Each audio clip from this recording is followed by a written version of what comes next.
Hey everyone, welcome back to my channel. Today I wanted to share a dinner idea that's just in time for Valentine's Day.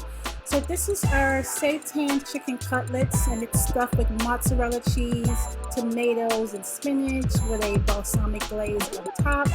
I wanted to share an idea that would look good by candlelight and would be perfect for a nice romantic Valentine's dinner. So let me know what you think. Please like, subscribe, and share your comments with me, and I hope you enjoy this recipe.